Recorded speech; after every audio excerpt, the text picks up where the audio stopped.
Hi students, आज हम exercise 3.3 को सोल्व कर रहे हैं। इस एक्सरसाइज की जो मेन इंपॉर्टेंट है, इसमें मेथड है सब्स्टिट्यूशन। हिंदी में बोलते हैं विस्थापन विधि। हम यहाँ पर एक्स वाई की वैल्यू निकालनी सीखेंगे सब्स्टिट्यूशन मेथड में। जैसे कि मैं क्वेश्चन नंबर 1 का फर्स्ट पार्ट आपको बता रहा हूँ, साथ में मेथड को बताऊंगा। जैसे इक्वेशन दे रखी है x plus y equal to 14 and x minus y equal to 4। ये दो इक्वेशन आपको दे रखी है।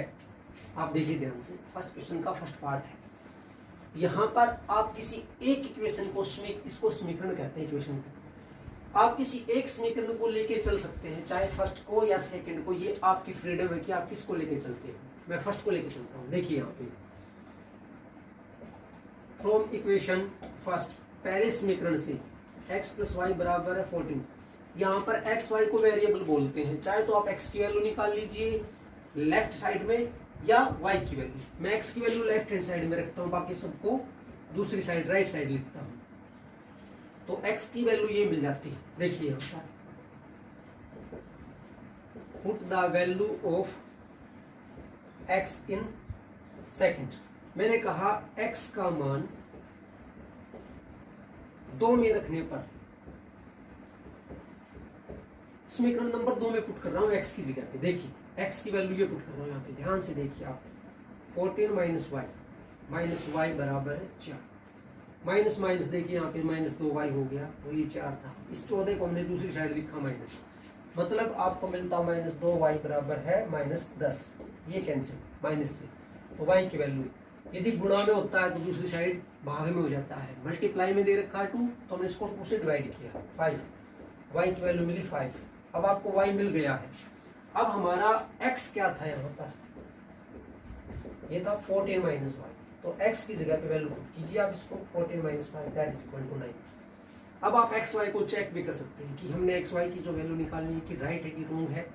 फर्स्ट इक्वेशन को देखिए, ये वेरिफिकेशन है। x plus y equal to 14, x की जगह पे हमने 9 पुट किया और y की जगह पे 5, दैट इज 4। राइट आंसर है। आप सेकंड में इक्वेशन में भी चेक कर सकते हैं, x minus y equal to 9 minus 5 that is equal to 4। इस तरह आप वेरीफाई कर सकते हैं। ये हमारा क्वेश्चन नंबर फर्स्ट का फर्स्ट पार्ट है। पार्ट 4 देखिए, यहाँ पे 0.2x plus 0.3y equal to 153 दे रखा है। हम क्या करते हैं, पहले डेसिमल को फिनिश करते हैं। देखिए यहाँ पे 0.2 का मतलब था 2/10। डेसिमल के बारे में आपने पहले पढ़ा है। 1.3 को आप लिख सकते हो 13/10। तो देखिए 2x बटे में 10 जमा 3y बटे में 10। आपको ध्यान रहिए 10 कहाँ से आया। सभी के नीचे 10 है, 10 से गुणा करने पर, 10 से आप इसको गुणा कर दोगे, मल्टीप्लाई करोगे 10 से, तो देखिए क्या मिलता है।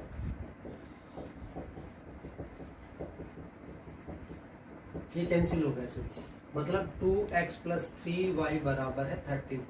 पहली इक्वेशन बन गई। इसी प्रकार आप इसको लिख सकते हो 4x जमा के 5y बराबर है 23। ये सेकंड इक्वेशन। अब आप अच्छे समझिए, हम पहले इक्वेशन को ले सकते हैं, दूसरे आप पे निर्भर करता है।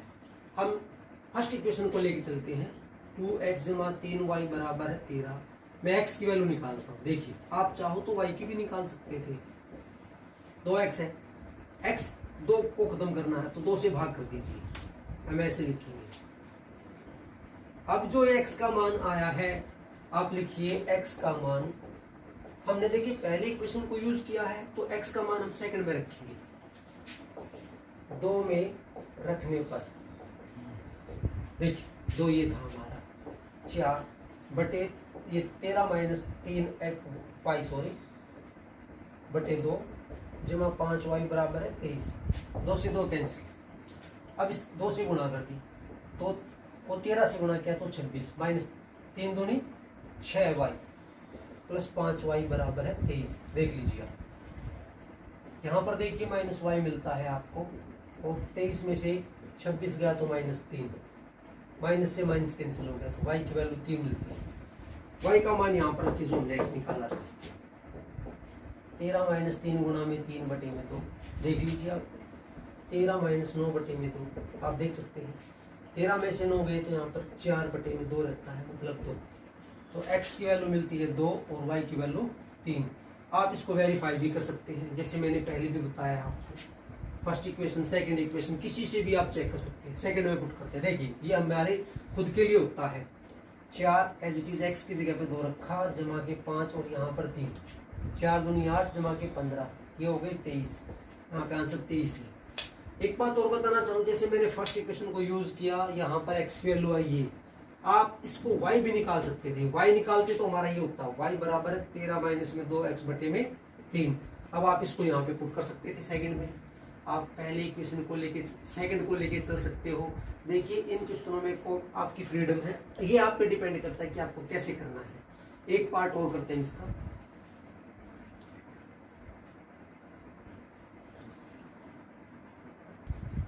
फिर पार्ट देखिए यहाँ पर भी एक्स वाई की वैल्यू निकाली, सब्स्टिट्यूशन मेथड को ही यूज करेंगे आप। यहाँ पर मैं आपको मेथड समझा रहा हूँ, मैं मेनली यहाँ पर फर्स्ट इक्वेशन है, सेकंड इक्वेशन, हम सेकंड को लेके चलते हैं उनकी बात। देखिए मैं x की वैल्यू निकालता हूँ यहाँ से, तो √8 और x यहाँ पे √3 था, इससे भाग कर दो, दूसरी साइड लिख दो आप इसको। हमने सेकंड को यूज किया है। अब x का मान 1 में रखने पर, पहले में रखेंगे। अब देखिए √2 एज इट इज, x की जगह पे ये लिख दिया मैंने, √8y बटे में √3 प्लस में √3y बराबर है 0। देखिए हम इसको इससे गुणा करते हैं, तो √2 गुणा में √8 था, ये y लिखा बटे में √3, और इस 3 को इससे भी मल्टीप्लाई कर दो, √3 गुणा √3y पूरे के नीचे लिख दिया बराबर है 0। देखिए आप 8 दूनी 16 हो गई, और यहाँ पर होगा 3 तिया 9, y बराबर है 0 गुणा में √3, इस √3 को इस साइड लिख दिया। 16 का वर्गमूल होता है 4, 9 का होता है 3, और ये हो गया 0। 7y बराबर है 0, y बराबर है 0 बटे 7 बराबर है 0। अब हम x में वैल्यू पुट करते हैं y की। देखिए यहाँ पर √8 बटे √3 था, गुणा में 0, किसी भी संख्या को आप 0 से मल्टीप्लाई करते तो 0, मतलब x की वैल्यू 0 और y की वैल्यू 0। ये हमारा क्वेश्चन नंबर फर्स्ट का 5th पार्ट है। क्वेश्चन नंबर सेकंड है, देखिए यहाँ पे 2 इक्वेशन दे रखी है, यहाँ पर x y की वैल्यू निकाल के उसके बाद m का मान निकालना है। सिंपल सा क्वेश्चन है। पहले इक्वेशन को लेके चलता हूँ, फर्स्ट इक्वेशन ये सेकंड। देखिए बराबर 11 माइनस 3y, ऐसा नहीं कि हम x की वैल्यू निकाले, मैं y की वैल्यू निकालता हूँ। देखिए 11 माइनस 2x, ये 3 है तो 3 से ही भाग दीजिए। एक्चुअली इसको हम 3 से भाग करते हैं तो ये 3 से 3 कैंसिल हो जाता है, इसलिए मैं इसको ऐसे लिखता हूँ, आप ध्यान दीजिए अच्छे से। तो ये हमने निकाला पहली इक्वेशन से। अब इसको y का मान 2 में रखिए आप, put the value of y in second equation. 2x minus 4, देखिए 11 minus 2x by 3 equal to minus 24। यहाँ से 3 4 से कैंसिल नहीं होता, 3 से मल्टीप्लाई कर दीजिए इस विषय। देखिए 6x 4 11 माइनस 2x, और इसको मल्टीप्लाई किया 72 हो गया, आप चेक कर सकते हैं। 6x माइनस 44 प्लस में 8x इक्वल टू माइनस 72, इसको ऐड कीजिए, 44x हो गया यहाँ पे, माइनस 72 प्लस में 44, आप देख सकते हैं। तो 14x इक्वल टू, इसको स्टैक कीजिए, 72 में से यहाँ पर हम इसको 44 को स्टैक करते हैं, 12 में से 4 गया तो 8 रहता है, यहाँ पे 6 ये माइनस मिलता है, मतलब x की वैल्यू मिलती है -28/14, that is equal to -2। x मिल गया, यहाँ पर पुट करते हैं ना, इसके अंदर y equal to 11 minus 2 into -2/3, 11 plus में 4 हो गया by 3, that is 15/3, that is equal to 5। x मिल गया मुझे, 5 y मिल गया यहाँ पर। अब मुझे इसकी वैल्यू निकालनी है m की। y की जगह पे 5, m as it is, x की जगह पे -2 प्लस में 3। देखिए हमने इसको इस साइड किया, 5 माइनस 3 इक्वल टू -2m, आप देख सकते हैं 2 इक्वल टू -2m, क्योंकि 5 में से 3 गया तो 2 ही बचता है। अब इस 2 से इसको भाग कर दीजिए यहाँ पे, तो m की वैल्यू मिलती है आपको -1। ये हमारा क्वेश्चन नंबर सेकंड है। एक बार वीडियो को पॉज करके दोबारा देख लीजिए। अब हम क्वेश्चन नंबर 3 दे रखे, देखिए स्टेटमेंट दे रखे हैं, उसको हम लीनियर, देखिए from the pair of the linear equation for the following problem set find their solution bye substitution method. रैखिक समीकरण बनाइए और उनके हल निकालिए सब्स्टिट्यूशन मेथड से। पहला पार्ट देखिए, difference between two number is 26, दो नंबर के बीच में, दो अंकों के बीच, यहाँ पे 2 नंबर्स दे रखे, दो संख्याओं के बीच में जो अंतर है वो 26 है। 1 number is 3 times the other, एक संख्या दूसरे से 3 गुना है। आप देख सकते हैं यहाँ पर, सॉरी मैंने अंक लेना था, नंबर की बात कर रहे हैं यहाँ पे। The difference between 2 number is 26, दो संख्याओं के बीच का जो अंतर है 26 है। And 1 number is 3 times the other, एक नंबर दूसरे से 3 गुना है।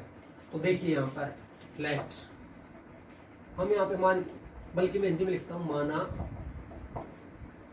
बड़ी संख्या में ऐसा लिखता हूँ यहाँ पर x मान लिया यहाँ पे, ठीक है।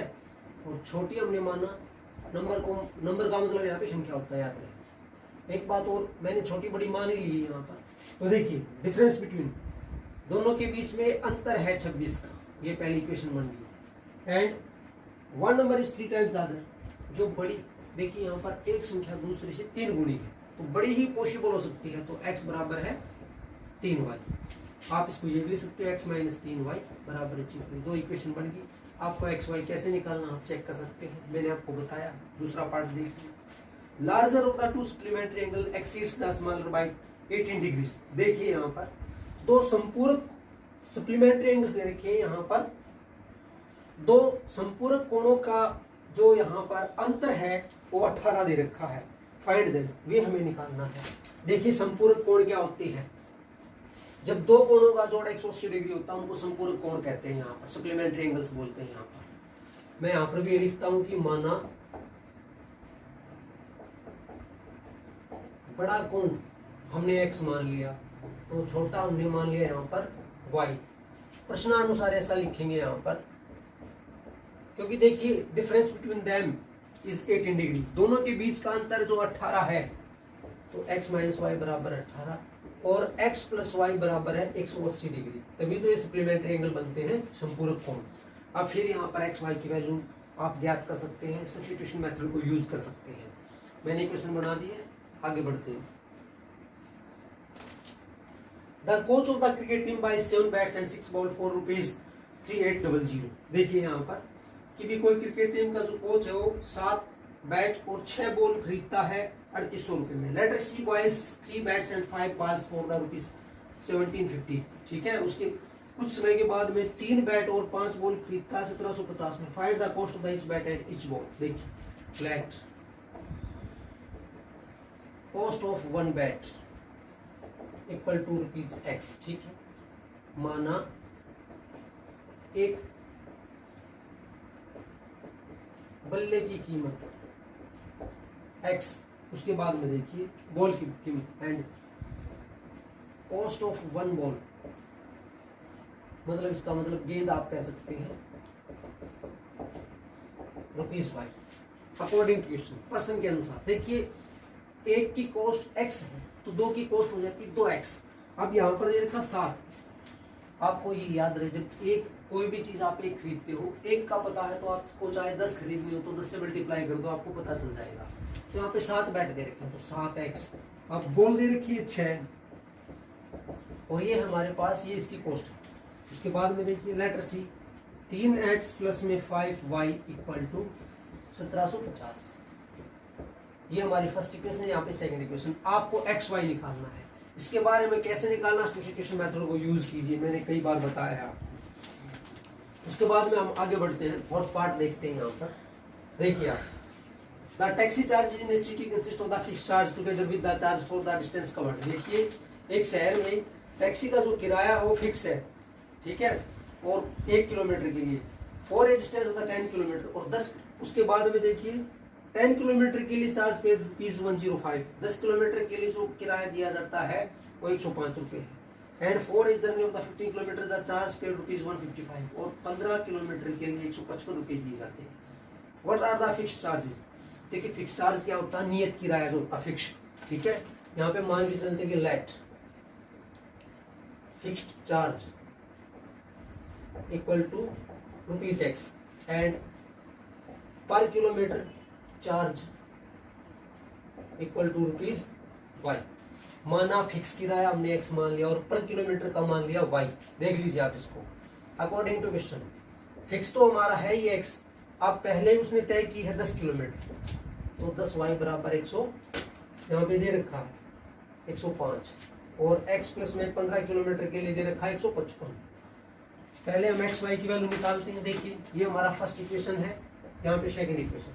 पहले इक्वेशन से x बराबर है 105 माइनस में 10 वाई। आप देखिए पहली इक्वेशन से मैंने निकाला, अब x का मान 2 में रख रहा हूँ, आप ध्यान दीजिए। तो 105 माइनस में 10 वाई प्लस में 15 वाई बराबर है 155। इसको साइड चेंज किया, यहाँ पे 15 में से 10 गए तो 5 वाई बराबर है 155 माइनस में 105, घटा दीजिए आप 0.5, तो वाई की वैल्यू होगी 10। हमें पर किलोमीटर का किराया मिल गया है यहाँ पर। अब वाई का मान आप पहले में रख दो, किसी में भी रख दीजिए, यहाँ पर सॉरी इसमें रखेंगे हम, सब्स्टिट्यूशन मेथड को यूज करें इसलिए। तो x की वैल्यू मिलती है 105 माइनस में 10 गुणा के 10, मतलब 105 माइनस के 100 हो गया तो 5 हो गया यहाँ पर। अब आपको तो ये निकालना था, देखिए यहाँ पर what are the fixed charge and the charge per kilometer, how much does a person have to pay for the travelling distance of 25 kilometer. तो आपको ये निकालना था x प्लस में 25 किलोमीटर। x की वैल्यू आपको पता है यहाँ पे 5 है और ये 25, और y की वैल्यू हमने निकाली 20। ये 5 जमा के 250 बराबर 255 रुपीज, ये आपको निकालना था। क्वेश्चन हमारा 4th है, एक बार वीडियो को पॉज करके दोबारा देखिए। क्वेश्चन नंबर पार्ट 5 देखिए, इफ फ्रैक्शन बिकम्स 9/11, फ्रैक्शन का मतलब होता है भिन्न। If 2 is added to both numerator and denominator, देखिए न्यूमरेटर और डिनोमिनेटर में हम 2 को ऐड करते हैं। देखिए हिंदी में लिखता हूं इसको, माना भिन्न। भिन्न का मतलब होता है फ्रैक्शन। हमने x और y, ये होता हमारा न्यूमरेटर ऊपर वाला, इसको बोलते हैं डिनोमिनेटर, d से डिनोट करता है। अकॉर्डिंग टू क्वेश्चन देखिए आप यहाँ पर, if 2 is added both the numerator, हमने अंश और हर, इसको हर बोलते, इसको सॉरी ऊपर वाले को अंश बोलते हैं, नीचे वाले को हर बोलते हैं, इंग्लिश में न्यूमरेटर और डिनोमिनेटर बोलते हैं।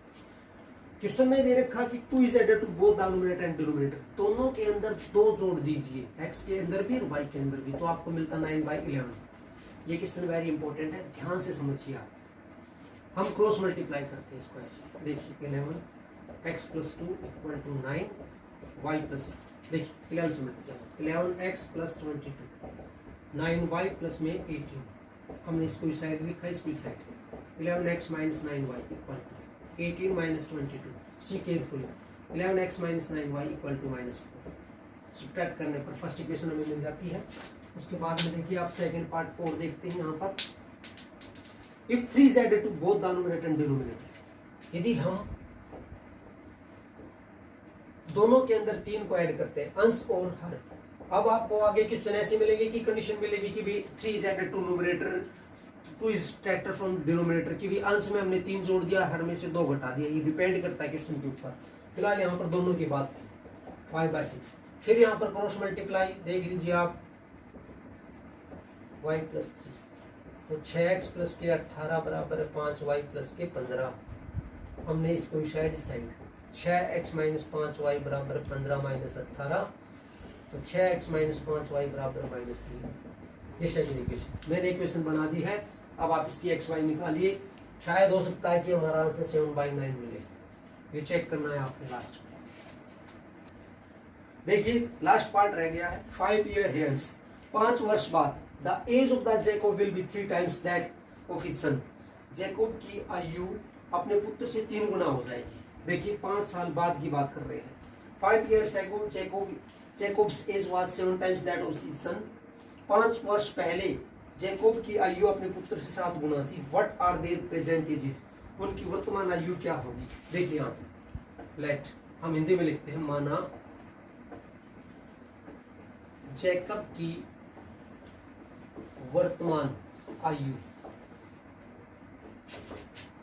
x वर्ष, वर्तमान का मतलब होता है प्रेजेंट एज,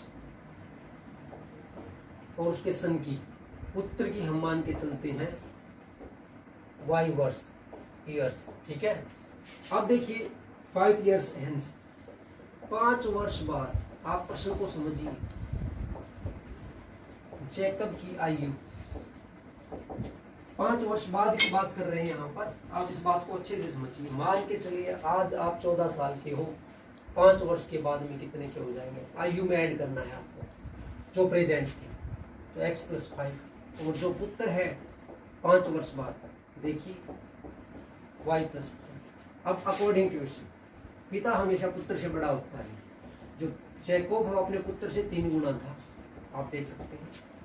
तो x plus 5 equal to 3y plus में 15, इसको इस साइड इसको इस side, x minus 3y equal to 15 minus 5 बराबर है 10, मतलब x माइनस 3y बराबर है 10। ये पहली इक्वेशन बना दी। अब देखिए यहाँ पर नई कंडीशन है कि भी 5 वर्ष पहले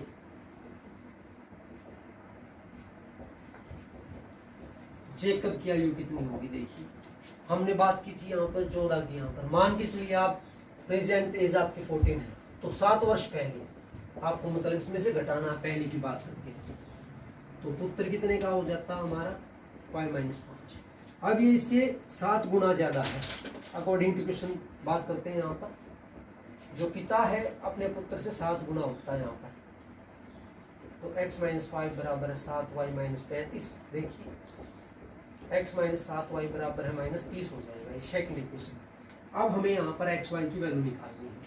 मैं इस क्वेश्चन को पूरा करता हूँ। देखिए आप यहाँ पर सब्स्टिट्यूशन मेथड को यूज करेंगे। पहली इक्वेशन हमारी ये थी, मैं यहाँ से x की वैल्यू निकालता हूँ, प्लीज आप ध्यान से देखिए। 10 प्लस 3y, अब मैं यहाँ x की जगह पे पुट करूंगा सेकंड में। देखिए 10 प्लस 3y माइनस 7y बराबर माइनस 30, यहाँ पे मिलता है माइनस 4y माइनस 30, इसको साइड किया तो माइनस 4y बराबर माइनस 40, तो y की वैल्यू मिलती है आपको 40/10, मतलब सॉरी y की वैल्यू 40/4 मतलब 10।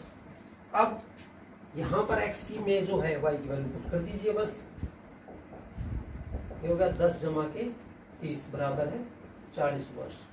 तो आप लिख दीजिए कि जैकब की आयु कितनी थी। जैकब की आयु थी यहाँ पर 40 वर्ष, और जो पुत्र है उसकी आयु थी 10 वर्ष। आप वेरीफाई भी कर सकते हैं। तो ये हमारी एक्सरसाइज 3.3 है। That's all.